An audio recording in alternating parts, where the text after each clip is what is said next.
Dengan busana yang bagus dan pantas serta sebilah keris di punggungnya, hal itu justru telah menyebabkan Kitura Bremi menjadi merasa canggung. Pakaian yang dikenakannya terlalu mahal dan juga terlihat bagus, hingga hal itu membuat Kitura Bremi menjadi bingung. Apakah aku pantas mengenakan ini semua?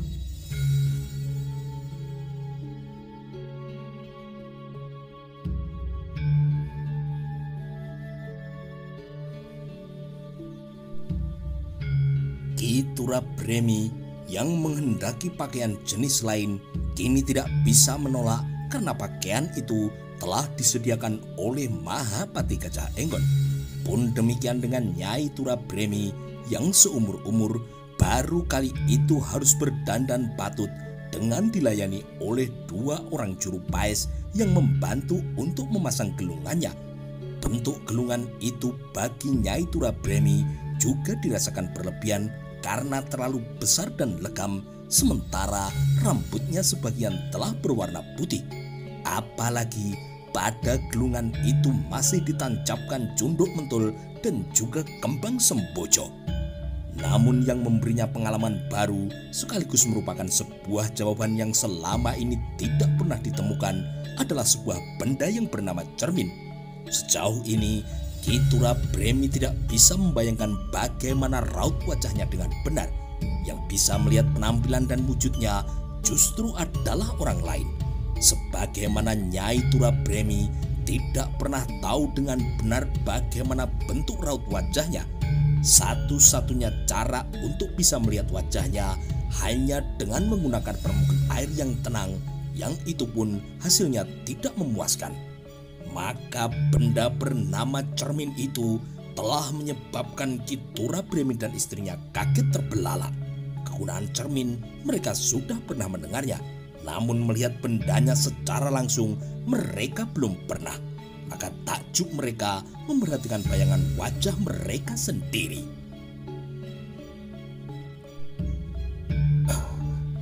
Jadi seperti ini wajahku, letup Kitura Bremi terheran-heran. Nyai Tura Bremi bergegas merebut cermin itu dari tangan suaminya. Namun dengan tangkas Kitura Bremi menghindar dan memperhatikan raut wajahnya dengan penuh perhatian. Pertanyaan yang menggantung sekian lama itu kini telah diperoleh jawabannya. Akhirnya bisa dilihat dengan jelas melalui sebuah benda yang bernama cermin. Ternyata wajahku jelek, gumam lelaki tua dari Japanan itu. Mendengar ucapan romonya, kuda Narapatya tidak kuasa untuk menahan tawanya. Di sebelah lelaki yang amat beruntung itu, Kusumawardhani juga sibuk tersenyum menikmati segala kegaduhan yang terjadi. Kitura Bremi kemudian menyerahkan cermin itu pada istrinya. Sama halnya dengan Kitura Bremi, sepanjang usianya hingga tua, itulah untuk pertama kali Nyai Tura Bremi bisa melihat wajahnya dengan jelas, jauh lebih jelas bila dibandingkan dengan menggunakan permukaan air di jambangan. Aduh, Kapa Kanjeng Ibu,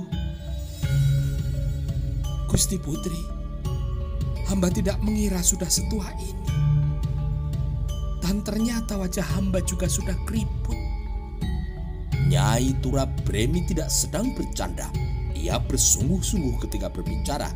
Nyai Tura Bremi tidak tertawa meskipun di sekelilingnya anak dan menantunya serta para perempuan abdi kepatihan tertawa. Nyai Tura Bremi memang percaya dengan usianya, maka dirinya kini layak disebut nenek. Namun Nyai Tura Bremi terkejut ketika mendapati dirinya jauh lebih tua dari seorang nenek. Meskipun Kusumawardhani memiliki beberapa buah cermin yang disimpan di keputren, cermin yang selalu dibawa itu adalah cermin pusaka. Setidaknya ia menganggapnya sebagai benda yang sangat berharga. Cermin itu adalah hadiah dari neneknya yang konon Dyahwiyat Raja Dewi Maharajasa mendapatkannya sebagai hadiah dari seorang emban yang ternyata menjalin hubungan dengan suaminya. emban yang bernama Dyah Menur itu di usia tuanya memutuskan untuk menyerahkan diri mengabdi sebagai seorang biksuni. Benda yang juga disebut sebagai Koco Benggolo itu masih sulit didapat di Mojopahit. Konon kabarnya benda itu dibuat dari pasir yang dicairkan lalu diendapkan dan dibuat di Monconagari. Perlu menyeberang laut berbulan-bulan untuk kemudian sampai ke tempat pembuatan cermin itu. Para pedagang yang bertubuh tinggi dan bentuk hidung yang aneh yang mengaku berasal dari Gujarat yang berjualan benda itu ke Jawa Dwipa. Dengan pakaian yang dikenakannya, kini Ki Tura dan istrinya benar-benar kikuk, serba salah dan tidak nyaman. Namun Ki Tura dan istrinya sadar sepenuhnya bahwa untuk menghadap sang raja mereka harus mengenakan pakaian yang pantas dan tidak boleh sembarangan. Dengan seksama, Ki Tura dan istrinya kini mendengarkan petunjuk yang diberikan oleh Mahapati Gajah Enggon tentang tata cara dan sikap yang harus dilakukannya ketika menghadap sang raja. Dilengkapi pula dengan contoh yang diberikan anaknya bagaimana tata cara menyembah dan juga sikap kaki ketika mereka duduk bersila.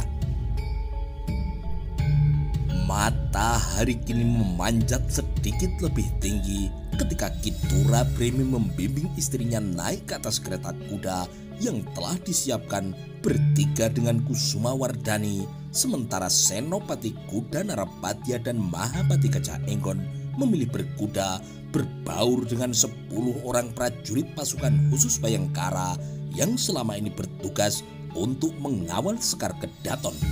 Rombongan kecil itu kemudian bergerak perlahan meninggalkan halaman melintas jalan raya yang nantinya akan membawanya menuju ke istana. Waktu yang merambat siang adalah sejalan dengan berkembangnya desas-desus yang bergerak dengan liar dan juga membabi buta.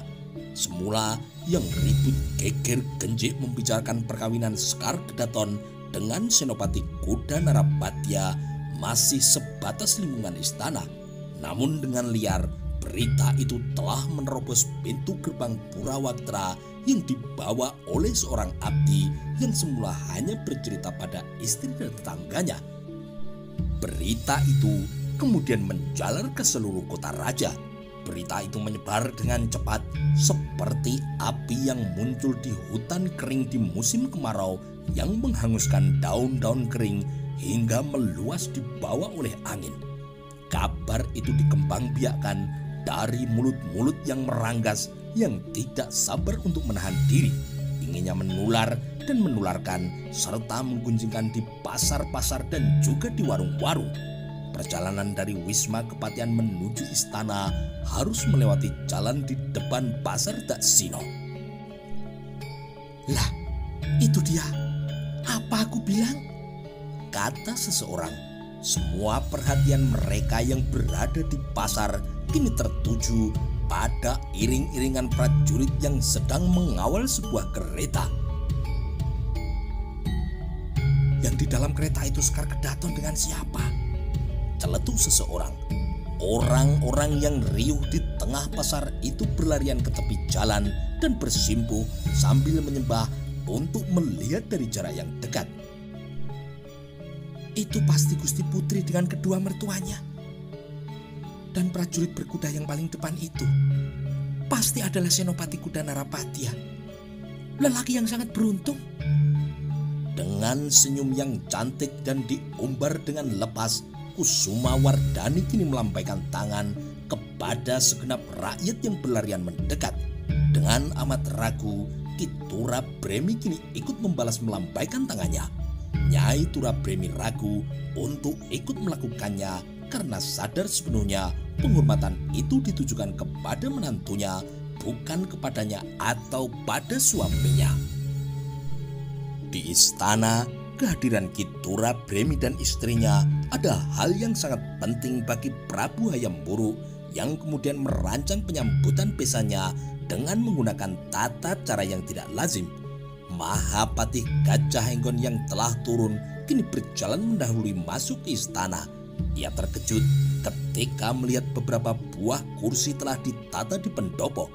Dengan demikian, sang raja akan menempatkan para tamunya itu untuk duduk sama tinggi. Seperti ini, letup Gajah Enggon dalam hatinya. Tindakan Prabu Hayam Wuruk itu dirasakan lebih aneh. Raja Mojopahit itu kini menjemput Ki Tura Bremi yang sedang tertatih turun dari kereta. Bergegas dan gugup, Ki Tura Bremi kemudian menyembah. Mahapati Gajah Enggon kini kembali menggeleng-gelengkan kepala melihat Garwo Anem Piniaji melakukan tindakan senada dengan menjemput Nyai Tura Bremi dan membimbingnya. Melihat sikap raja yang aneh itu, Senopati Kuda Narapatya tidak mampu berbicara apapun. Mulutnya kini telah terkunci dengan rapat. Kusumawardhani mendekat dan kemudian memeluk lengan Senopati Kuda Narapatya. Kuda Narapatya kini harus menahan geli melihat semua yang diajarkan kepada orang tuanya bubar berantakan. Tidak ada gunanya ia mengajarkan cara menyembah sambil duduk bersila. Duduk di kursi yang semua berbentuk sama telah menyebabkan Ki Tura Bremi menjadi sangat kikuk dan salah tingkah. Tidak berapa lama kemudian, beberapa abdi emban melaksanakan tugasnya. Dari pintu samping yang terbuka, mereka kemudian keluar dengan membawa nampan yang berisi minuman dan buah-buahan. 10 langkah menjelang mendekati raja, mereka mendekat dengan bersimpuh. Namun karena mereka telah terlatih, para emban itu tidak mengalami kesulitan untuk menyajikan buah-buahan dan minuman meskipun harus dengan laku dodok semacam itu. Wajah sang raja yang begitu bersih dan sikapnya yang ramah telah mencairkan suasana yang kini bertambah tegang. Hari ini aku sungguh sangat merasa bahagia. Sebagai orang tua yang memiliki anak perempuan, saat yang mendebarkan adalah ketika menempatkan diri sebagai orang tua yang berkewajiban mengantarkan anak gadisnya memasuki pintu gerbang rumah tangganya. Aku merasa tersanjung dan senang karena Ki Tura Bremi dan Nyai telah berkenan datang kemari. Pada suatu saat kelak, aku berharap dan kupastikan akan mengunjungi Japanan sebagai kunjungan balasanku, kata Prabu Hayam Wuruk dalam mengawali pembicaraannya. Ki Tura Bremi kini merapatkan kedua telapak tangannya. Hamba Gusti Prabu, izinkan hamba sekaligus mewakili istri hamba untuk menyampaikan ketakutan hamba yang amat cemas jika semua ini hanyalah mimpi, Gusti. Terhenyak dan tersedak sang raja ketika mendengar ucapan dari Ki Tura Bremi yang lugu dan apa adanya itu. Sang raja kini tertawa terkial-kial didukung oleh Mahapati Gajah Enggon yang kemudian juga ikut tertawa. Piniaji kini merasa geli, namun dengan rapi Piniaji dalam menyalurkan tawanya. Mimpi apa, Ki Tura? Tanya sang Prabu. Ki Tura Bremi kini kembali menyembah. Benar, Gusti Prabu.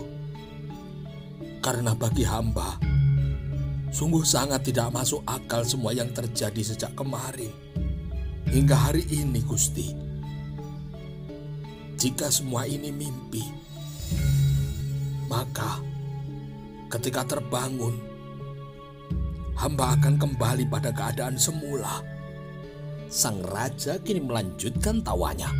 Senopati Kuda Narapatya kini juga terlihat menggeleng-gelengkan kepala. Tidak, Ki Tura. Pertemuan yang terjadi hari ini adalah nyata. Aku dan Ki Tura kini berbesanan. Ini semua juga nyata, Ki. Semua ini bukan mimpi, melainkan benar-benar nyata. Ki Tura Bremi masih melepatkan kedua telapak tangannya dan tetap dalam sikap menyembah. Itulah yang hamba rasakan, Gusti. atas perkenaan Gusti Prabu mengambil anak lelaki hamba sebagai menantu. Hamba mengaturkan banyak terima kasih yang tiada terkira, bahwa hamba dan istri hamba hari ini juga diperkenankan untuk menghadap. Itu juga adalah merupakan karunia yang luar biasa, Gusti. Hamba tidak mungkin melupakannya sampai kematian tiba menyongsong nyawa hamba. Sungguh, sebelumnya hamba tidak pernah bermimpi akan bertemu dan berbicara dengan Gusti Prabu. Prabu Hayam Wuruk mengangguk perlahan dan mengalihkan perhatiannya pada anak perempuannya. Kusumawardhani, kata sang Prabu. Dipanggil namanya, Kusumawardhani membalas dengan merapatkan kedua telapak tangannya. Hamba Romo Prabu. Dengan mata yang berbinar, sang raja yang tengah bahagia itu menatap anak perempuannya. Kusumawardhani kini terlihat menunduk. Romo senang kau memasuki kehidupan rumah tanggamu. Sadarilah sepenuhnya, anakku, dalam kedudukanmu sebagai seorang istri, kau sekarang sudah tidak bebas lagi. Kau tidak bisa berbuat sesukamu, dan kau sepenuhnya telah menjadi milik dan hanya akan mengabdi serta melayani suamimu. Kusumawardhani memperhatikan dan menyimak dengan seksama apa yang dikatakan oleh romonya. Tidak hanya Kusumawardhani, Senopati Kuda Narapadya menganggap wejangan yang diberikan mertuanya kali ini sungguh adalah hal yang sangat penting. Di tempat duduknya, Kitura Bremi dan istrinya memasang telinga, takut kehilangan apa yang diucapkan oleh sang raja meskipun hanya sepatah kata. Gajah Enggon kini juga terlihat menunduk beku bagai patung. Kenangan Gajah Enggon tidak bisa dicegah tergiring pada wilayah masa lalunya, kepada seorang anaknya yang mati muda dengan meninggalkan seorang istri yang berasal dari wilayah Sunda. Dari anaknya yang mati itulah ia sebenarnya memiliki seorang cucu. Namun hingga waktu terus bergerak pada usia tuanya, Gajah Enggon belum pernah bertemu dengan cucunya. Sebagian penyebabnya adalah hubungan yang sempat memburuk antara Mojopahit dengan Sunda Galuh. Gajah Enggon pernah meluangkan waktu untuk pergi melacak jejak menantunya. Namun upaya yang dilakukannya itu ternyata tidak membuahkan hasil.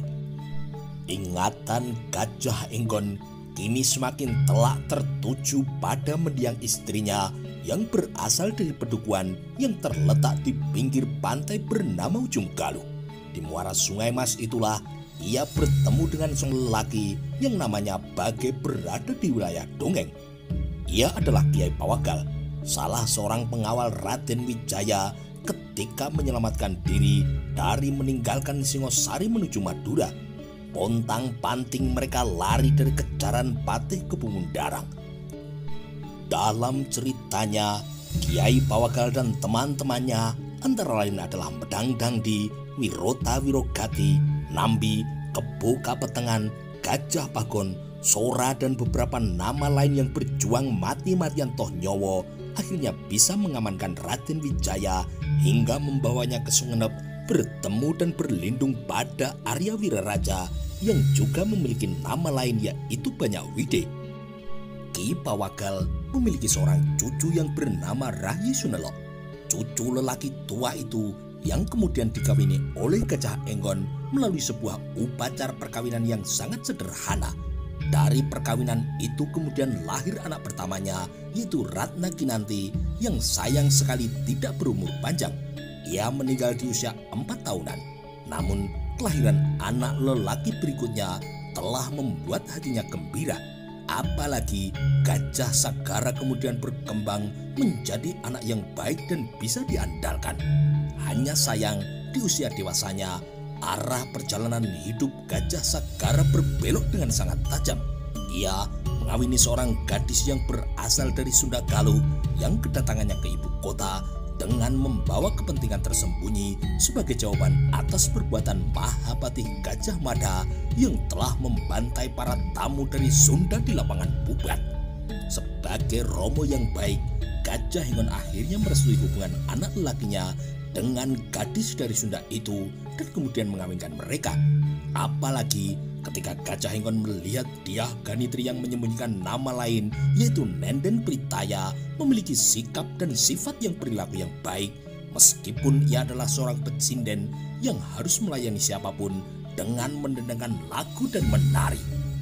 Berita kematian anaknya itu telah menyebabkan Rahayu Sinolok merasa amat terpukul.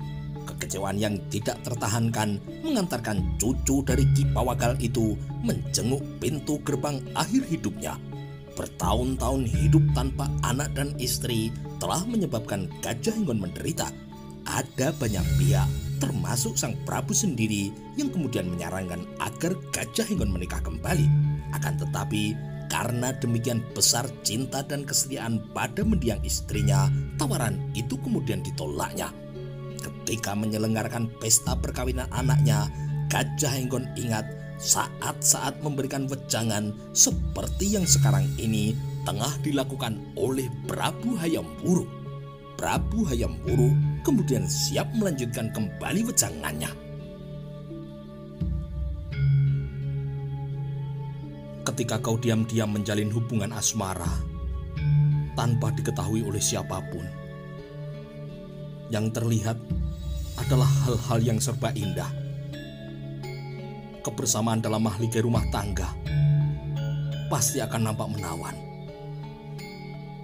Akan tetapi, angan-angan khayalan belum tentu sejalan dengan kenyataan. Pertengkaran sangat mungkin terjadi, dan contohnya ada banyak dan dapat kita lihat di mana-mana. Ada saja penyebabnya.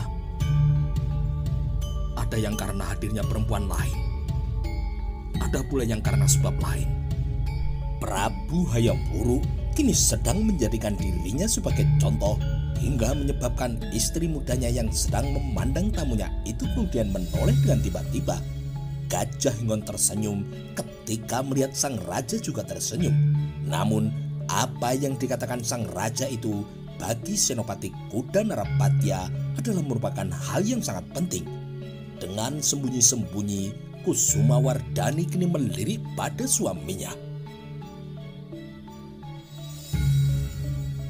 Tidak jarang pula, pertengkaran muncul dari hal-hal yang sepele.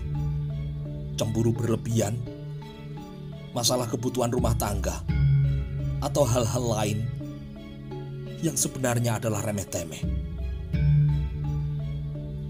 Sebagai ramamu, aku ingin agar kau hidup bahagia dengan suami pilihanmu sendiri. Setidaknya, kini aku sedang menjadi Romo yang baik bagimu karena menuruti permintaanmu. Sebab bisa jadi, Romo yang lain mungkin akan menghalangi karena merasa memiliki calon yang lebih baik. Tetapi sejujurnya, Romo mengatakan, pilihanmu adalah orang yang tepat. Romo melihat suamimu akan menjadi pengayom yang akan melindungimu dengan taruhan nyawanya, sekaligus menjadi pendorongmu dalam kedudukanmu sebagai seorang anak raja. Ki Turabremi dan istrinya kini saling memandang. Merinding kini Ki Turabremi ketika ingat mimpi aneh yang semalam hadir dalam tidur sekilasnya. Selanjutnya anakku, Kuda Narapatya telah menjadi suamimu. Dengan demikian, aku harus menempatkan Kuda Narapatya sebagai anakku pula. Tidak ubahnya seperti anak kandungku. Sebaliknya, kau telah menjadi menantu bagi Ki Turabremi.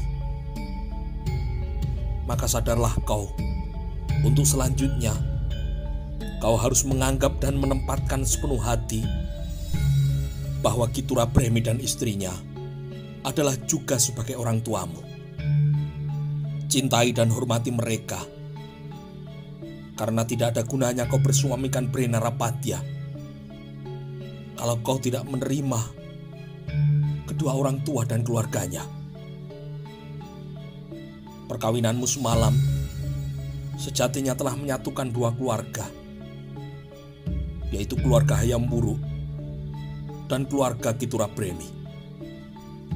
Lanjutan ucapan dari sang Prabu itu ternyata mampu membangkitkan bulu kuduk Ki dan Nyai Turabremi yang tidak menyangka penghormatan yang diberikan besannya itu demikian besarnya. Ucapan sang Prabu itu mendorong bangkitnya semangat di hati anak dan menantunya.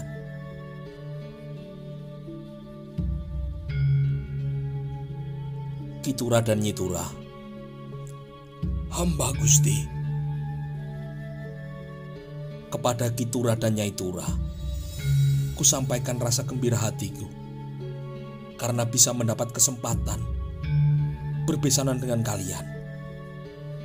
Untuk selanjutnya, aku juga meminta kepada kalian untuk menganggap Kusumawardhani sebagai anak kalian.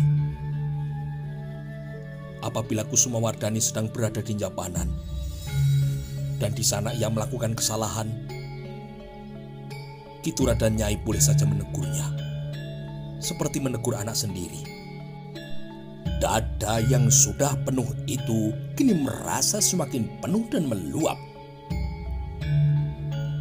Hamba Gusti, sungguh ini adalah merupakan anugerah dari Yang Widi, karena diberi kesempatan menganggap Gusti Putri Sekar Kedaton sebagai anak kandung hamba.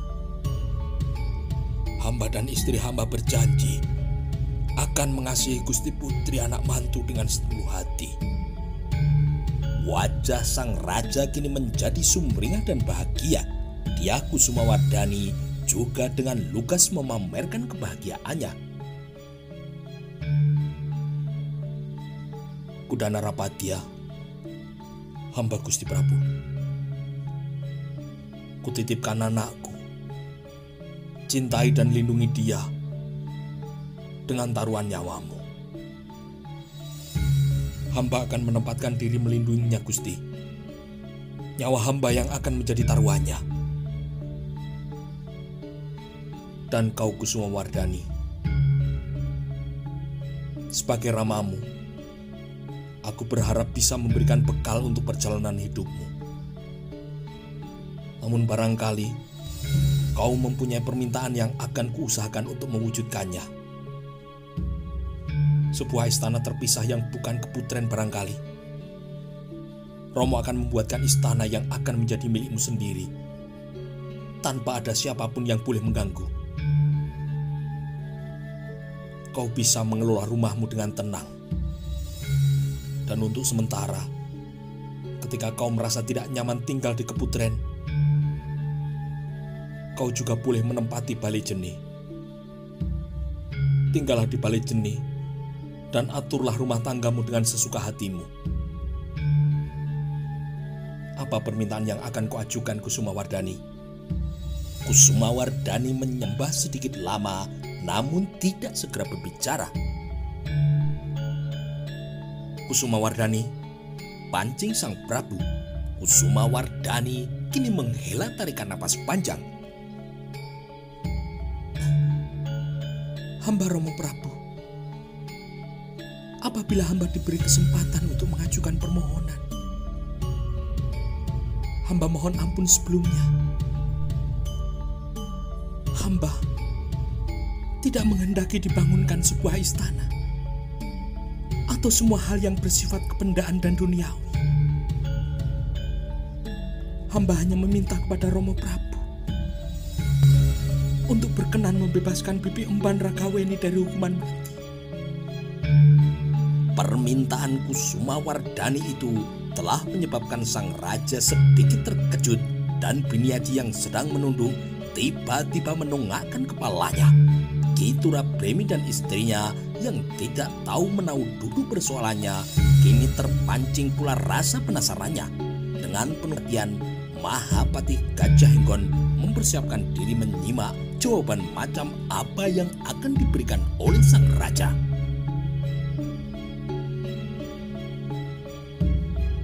Kau meminta aku untuk membebaskan Ragaweni.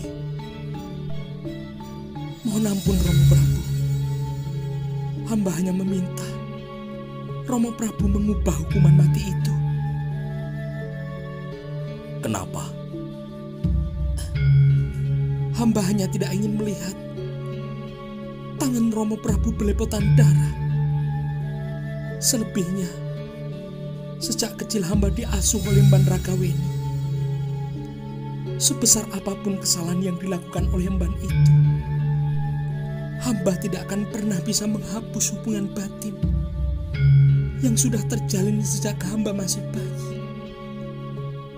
Sang raja kini menoleh pada istri mudanya, Biniaji, yang di hari sebelumnya menyampaikan pendapat senada, kini mengangguk pendek membenarkan apa yang disampaikan oleh anak tirinya.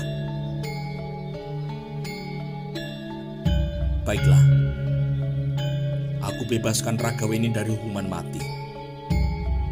Paman Gajah Hingon kupersilahkan untuk menindaklanjuti perubahan hukuman itu.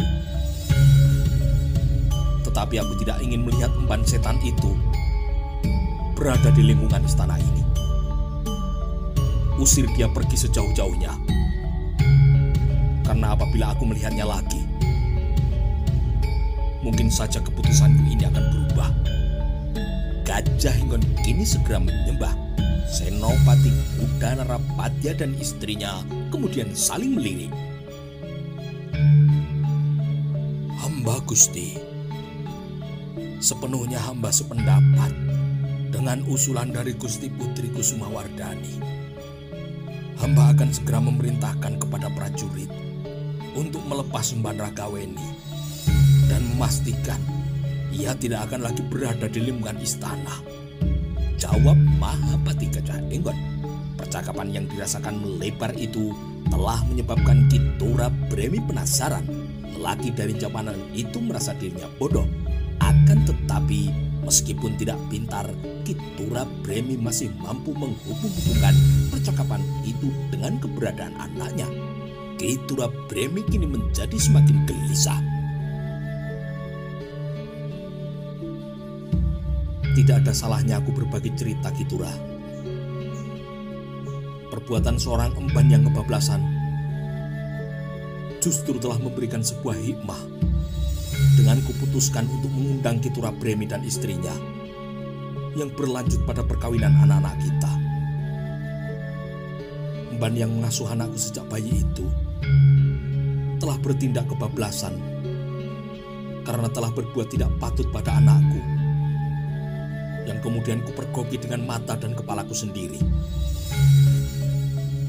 Aku telah menjatuhkan hukuman mati untuk kesalahannya yang tidak termaafkan itu. Tetapi Kusumawardhani rupanya tidak ingin tanganku belepotan darah. Karena hatiku saat ini sedang senang, maka ku penuhi permintaan itu. Ki Turabremi mengangguk dan menyembah seolah sudah memahaminya. Selanjutnya, Narapatya dan kau Kusumawardhani, belum sempurna perkawinanmu tanpa mendapatkan restu dari para kerabat yang lain. Menghadaplah pada kakek dan nenekmu. Serta yang paling penting adalah menghadaplah pada ibumu. Cairkan hatinya supaya bisa tentram perjalanan rumah tanggamu. Datangi para bibi dan pamanmu. Mintalah mereka untuk bisa merestui perkawinan kalian. Senopati Udanarapatya sigap dalam menyembah. Ujung percakapan itu telah menyebabkan rasa ingin tahu Ki Turabremi dan istrinya semakin menjadi-jadi. Semula Ki Turabremi mengira perempuan yang mendampingi sang raja itu adalah istrinya, adalah ibu kandung dari menantunya. Ternyata dia bukan ibunya, kata Ki Turabremi dalam hatinya.